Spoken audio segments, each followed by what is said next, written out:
Jadi kita lihat dulu proses yang pertama, iaitu proses product design. Proses reka bentuk produk. Jadi bila dalam satu-satu kilang tu, sebelum mereka boleh menghasilkan produk, maka mereka perlu reka bentuk produk dahululah. Jadi product design melibatkan kita mereka bentuk produk yang memenuhi keperluan pengguna. Jadi itu sangat penting lah. Kita tak nak reka bentuk produk yang akhirnya produk ini tidak mempunyai demand, tidak ada tidak ada permintaan daripada pelanggan. Jadi dokumen-dokumen yang dihasilkan daripada product design ialah bill of material dan operations list, macam saya sebut tadi. Iaitu bila kita dah design produk kita, maka kita dah tentukan apakah bahan-bahan mentah yang diperlukan oleh produk kita, maka kita akan update di dalam bill of material. Begitu juga bila kita dah design produk, kita juga akan design proses untuk menghasilkan produk, dan proses-proses tersebut kita akan senaraikan di dalam operations list. Selain daripada itu, untuk kita menghasilkan produk ni, kita akan gunakan beberapa software, perisian-perisian yang boleh membantu kita. Secara umumnya perisian yang berkaitan dengan product design ni dipanggil Product Lifecycle Management Software. Antaranya ialah Computer Aided Design. Ini khususnya untuk kita mereka bentuk produk lah secara fizikal. Kita guna CAD software. Kita gunakan Digital Manufacturing Software. Jadi ini mungkin untuk kita design dari segi proses lah, manufacturing proses, dan juga Product Data Management Software. Kita nak menyimpan data berkenaan dengan produk-produk kita. Okay, jadi ni antara software yang kita gunakan untuk membantu proses reka bentuk produk.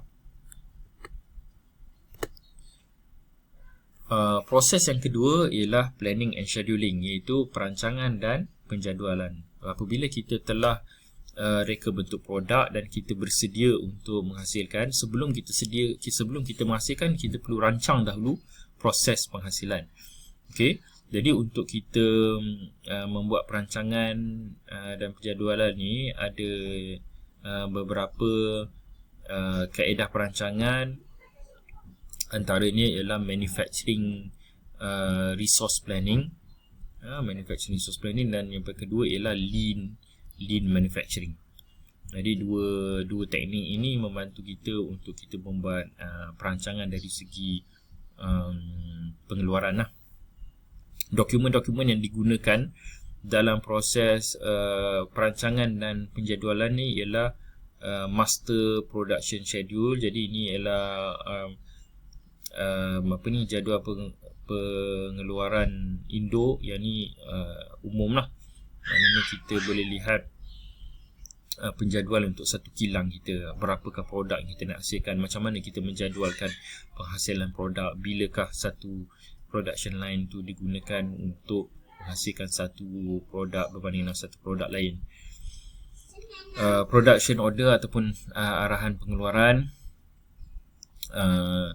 Kemudian jadi dokumen ini kita akan berikan kepada production process nanti, supaya itulah kiranya dia punya arahan untuk menghasilkan produk.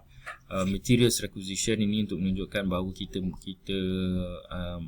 ada keperluan bahan mentah. Move ticket ni untuk menunjukkan bahawa ada dokumen untuk perpindahan daripada bahan mentah daripada gudang kepada kilang. Ini antara dokumen-dokumen yang digunakan.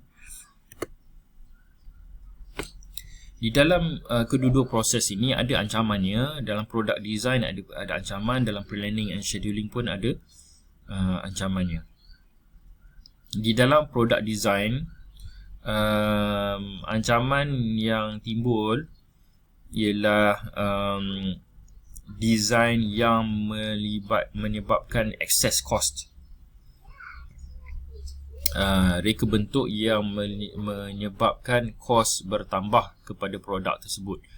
Jadi kadang-kadang bila kita design, kita nak yang terbaik, kita nak yang produk yang perfect. okey, yang sesempurna boleh, tetapi akibatnya kos kita jadi melambung. Okey, jadi kita perlu kita perlu seimbangkan jugalah. Maknanya kita memang nak produk yang berkualiti, tetapi kita ada juga kita punya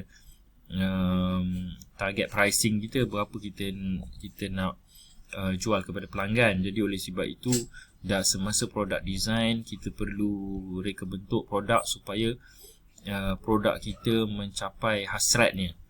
Okey. Jadi antaranya kita perlu buat analysis of cost arising from product design choices. Maknanya bila kita mereka bentuk produk, kita perlu buat beberapa reka bentuk dengan dia punya perubahan-perubahan pada bahagian-bahagian tertentu supaya kita boleh lihat apakah kosnya yang terakhir, supaya kita boleh buat perbandingan. Mungkin kita perlu pilih satu design yang optimal lah.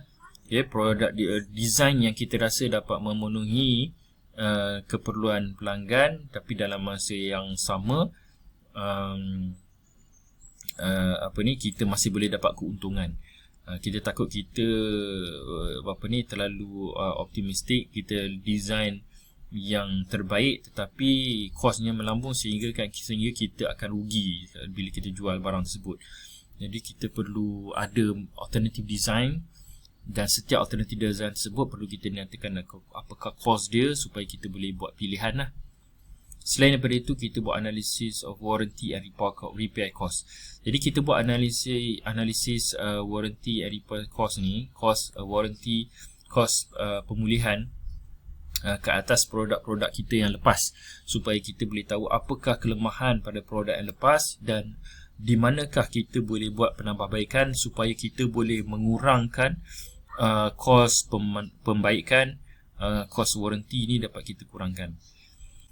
Ancaman yang kedua, ancaman yang berkaitan dengan perancangan dan penjadualan ialah over and under production, iaitu kita terlebih mengeluarkan ataupun kita terkurang pengeluaran. Jadi kalau kita terlebih pengeluaran, jadi nanti produk kita akan jadi obsolete. Produk kita banyak dalam pasaran tetapi orang tak beli, jadi kita akan rugilah, pembaziran. Sebaliknya, satu lagi ancaman ialah under production, iaitu kita terkurang hasilkan. Jadi kalau kita terkurang hasil, maka nanti mungkin demand kita banyak tetapi dalam pasaran produk kita sikit. Jadi sebenarnya kita rugilah.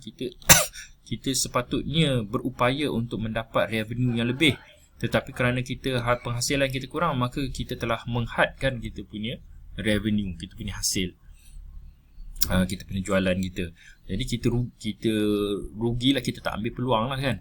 Jadi kita perlu cari jalan tengah. Kita tak nak over production dan kita tak nak under production. Jadi untuk itu, mengatasi masalah ini, kita perlu kepada production planning system. Kita perlu ada sistem perancangan pengeluaran. Okay, sistem perancangan pengeluaran yang sistematik lah. Bukan kita buat saja, tapi kita perlu ada perancangan dan sistem yang baik. Kemudian kita review and approve production orders and schedules. Bila